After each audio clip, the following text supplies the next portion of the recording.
குழந்தைங்க காய்கறிகளே சாப்பிட மாட்டேங்கிறாங்க, பயறு வகைகளே எடுத்துக்கிற மாட்டேங்கிறாங்க, ப்ரோட்டீன் எப்படி தான் கிடைக்கும் அப்படின்னா இதை ட்ரை பண்ணுங்கள். இந்த கட்லெட்டு செம்ம ரிச் ப்ரோட்டீனாக இருக்கும். செய்யலாமா?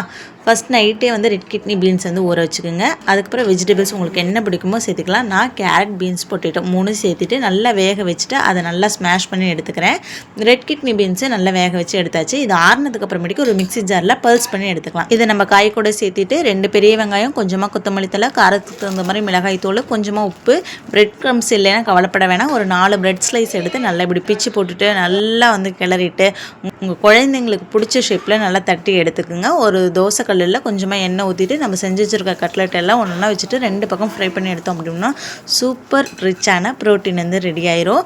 கண்டிப்பாக இதை ட்ரை பண்ணுங்கள். குழந்தைங்களுக்கு ஒரு வாட்டி செஞ்சு கொடுத்து பாருங்கள். நெக்ஸ்ட் டைம் இது வேணும் அப்படின்னு அவங்களே வந்து கேட்பாங்க.